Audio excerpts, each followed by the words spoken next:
Saan nga ba matatagpuan itong mall na ito na may park? Tara! Hello mga kabosing! Ayan! For today's video, tara samahan niyo ako. Puntahan natin yung mall na may park. Let's go! And 1, 2, 3. Yun, no? Ayan. Papunta na po tayo doon sa mall na yon. At actually, malapit lang naman po yung mall na yon dito sa bahay namin. Sasakay ka lang ng e-bike. Direct na yan dun sa likod ng mall. At kung mapapansin nyo, itong dinaanan natin, sa likod po ito na park. Kung familiar kayo sa Arcastillo Street, yan. Kung may makikita kayong Rose Bake Shop sa harap niyan, yan yung Ubalde. Yan po yung daanan papunta ng likod ng mall. So ngayon, sasabihin ko na sa inyo kung ano yung mall na yon. Walang iba kung hindi yung SM Lanang. Ayan. So dito po tayo bababa. At maglalakad po tayo papunta doon. Ayan. And sa mall na ito, sa labas niyan, sa likod, may hospital, may kondo. Ayan, ang dadami po yan. At may rotonda din po sa likod ng mall na yan. Sa yung parking. At dito naman, yung harap ng mall. At dyan makikita yung logo ng SM Lanang Premier. Ayan, papasok na po tayo ng mall. At sa mga nagbabalak na bumisita sa Davao, no, I preferred na puntahan nyo din po itong mall na ito. Kasi napakaganda po talaga ng SM Lanang. Ayan. Makikita nyo, napakalaki at saka sobrang lapad. Alam nyo ba nung pumunta ako dito, sobrang daming sale po. Yan, makikita nyo po sa video natin. May mga buy one get one, buy one take one. Yan. At saka sa Uniqlo. Diba? Fan na fan po ako ng Uniqlo. May mga sale din po sila.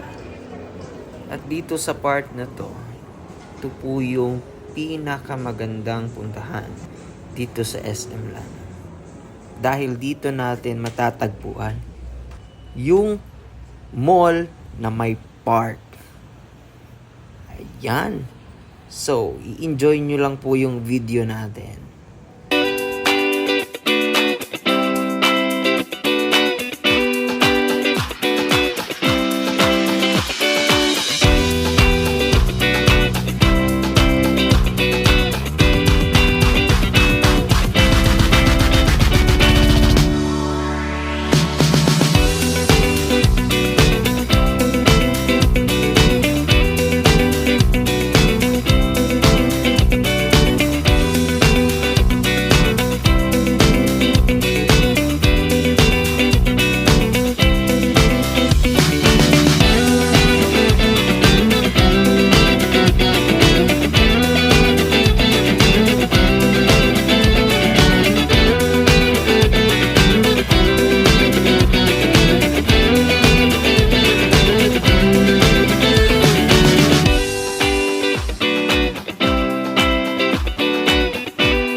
At dito naman po, ito yung isa sa pinaka-paborito ko.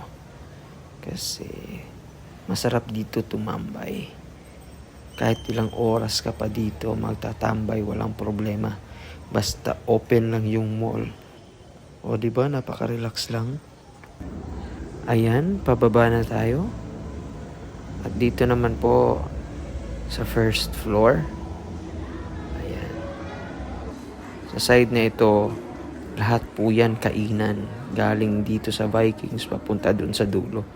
Kainan po yan lahat. At dito naman may mga rentals po ng mga bike. Ayan. So kung may mga bata kayo, may mga anak kayo, so pwede nyo sila dalhin dito. Ayan, mag-i-enjoy yan sila dyan. Actually, mura lang naman yung rental nila. Ayan, nasa screen po. May bicycle, scooter. At dito naman, isa sa pinaka-highlights ng mall ay yung dancing fountain nila. Ayan. So, nagsa-start po yan ng I think nasa 5 PM or 6 till 9. Hindi ako nagkakamali. So, talagang mag-i-enjoy po kayo dito. Talagang park na park po talaga siya. Yung concept nila. So, may mall na, may park pa. O diba? Pinaka the best po dito. So, sa lahat ng nagbabalak po na bumisita sa Davao, huwag niyo pong kalimutan na bumisita dito sa SM Lanang Premier. So, malapit lang naman po ito sa airport. So, kung family kayo, talagang masusulit nyo yung pagpunta nyo dito. Mag-i-enjoy yung buong pamilya ninyo. Diba? As you can see po, napakaganda talaga ng mall na ito. Ayan. So, napakalawak. Napakaganda ng ambience. Napakaganda ng mga lighting. O, diba? Sobrang ganda talaga ng mall na ito. Dito lang po yan matatagpuan sa Davao. SM Lanang Premier. At sa mall na ito, may condo din po, may hotel na pwede nyong pagstayhan, may kainan sa labas. So yun, talagang mai-enjoy nyo talaga. Masusulit nyo talaga yung pagpunta nyo dito sa Davao. At yun lamang po. Salamat sa panunood mga kabossing. God bless.